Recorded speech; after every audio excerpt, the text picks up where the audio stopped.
ሰላም ጤና ይስጥልን እንዴት ናችሁ? ዛሬ ብዙዎቻችን ማወቅ የምንፈልገው አንድ ጥያቄ እንመልሳለን። ይህ ጥያቄ ተጽዕኖ ፈጣሪ ኢትዮጵያውያን ዩቲዩበሮች ምን ያህል ይከፈላቸዋል የሚለው ነው።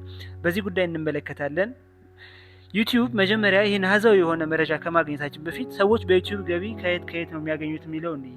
የመጀመሪያው ከዩቲዩብ አድሰንስ ነው። ይህም ዩቲዩብ በ1000 ቪው ብዛት የሚከፍለው አይነት ክፍያ ነው ማለት ነው። ይህ ማለት ዩቲዩብ በ1000 ቪው የሆነ ገንዘብ ሲያገኝ 45% ለራሱ 55% ትርፍ ለነሱ ስለሚያካፍላቸው ከዛ የሚገኝ ገቢ አለ። ሁለተኛው ስፖንሰርሺፕ ነው። ይህ ደግሞ የተለያዩ ድርጅቶች ምርቶቻቸውና አገልግሎታቸው በማስተዋወቅ የሚከፍሉት ክፍያ ሲሆን ከዛ የሚገኙ ገንዘብ ነው ማለት ነው።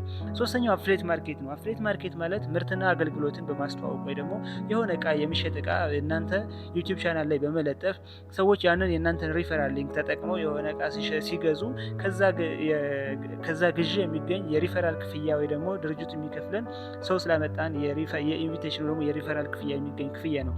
ሌላው ደግሞ የሱፐር ጊፍት የሚባል አለ፣ የሜምበርሺፕ እንዲሁም ሌሎች ገቢ ማግኛ መንገዶች አሉ። ዛሬ ግን የምናየው ምንድን ነው?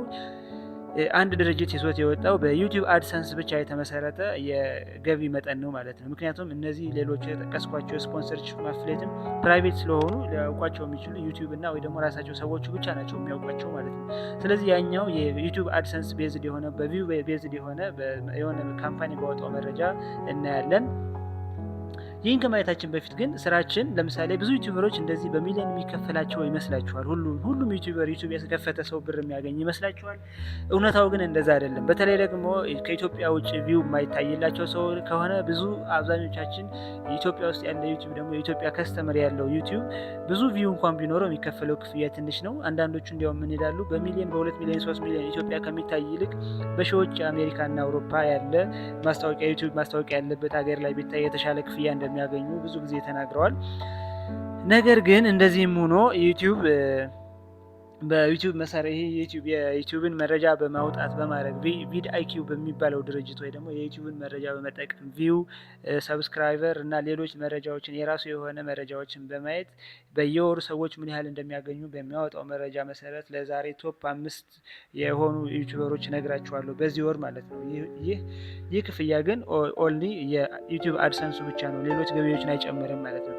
የመጀመሪያው 5ኛው ዮናስ ሞህ ነው። ዮናስ ሞህ ከ515,000 በላይ ተከታይ ያለው ሲሆን ይህም የቱቶሪያል እና የሃው ቱ ሜክ መኒ አይነት ኮንተንት ያለው የሚሰራ ልጅ ነው። በዚህ ወር $2,000 በላይ አግኝቷል ማለት ነው። አራተኛው ዩቲዩበርስ ነው። ዩቲዩበርስም ተመሳሳይ ስለ ገንዘብ ነክና ሃው ቱ ሜክ መኒ ቻናሎች የሚሰራ ሲሆን ይህም ከ430,000 በላይ ተከታዮች አሉት። በዚህኛው ወር ገቢ ያገኘው $3,000 በላይ ነው። ሌላው አሁን ሶስተኛው ዶንኪ ቲዩብ ነው። ዶንኪ ቲዩብ ታውቁታላችሁ።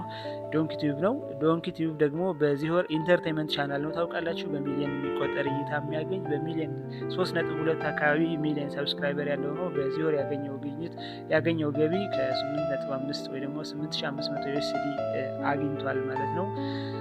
ሁለተኛው አቤል የወይኗ ልጅ ሲሆን የተለያዩ ቻናሎች አሉት። የዜና የቭሎግ ቻናል ያለው ሲሆን በድምሩ በዚህ ወር ያገኘው ገቢ $15,000 ነው ማለት ነው።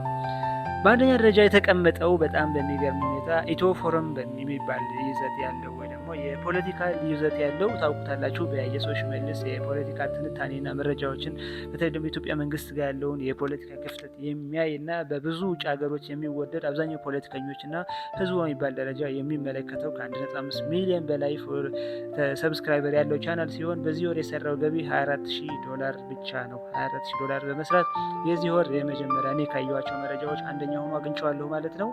ነገር ግን ከላይ የጠቀስኩት መረጃዎች ግምታዊ እንጂ ትክክለኛ ቁጥር አይደለም። ትክክለኛውና ፐርፌክት ቁጥሩ የሚያውቁት ዩቲዩበሮቹና ዩቲዩብ በራሱ ነው። ነገር ግን ተቀራራቢ መረጃ ነው። ቪድ አይኪው የሚባለው ይህንን ይዘት የሚያወጣ ድርጅት የራሱ የሆነ መስፈርት አለው። ቪው ያያል፣ ሰብስክራይበር፣ ሌላ ብዙ የሚያያቸው ነገሮች አሉ። ሪያሊቲው ግን ተቀራራቢ ገቢ እንዳላቸው ነው የሚያሳየው። ነገር ግን ትክክለኛ ቁጥር ወይም ፐርፌክት ቁጥር አድርጋችሁ አትውሰዱት ለማለት እወዳለሁ።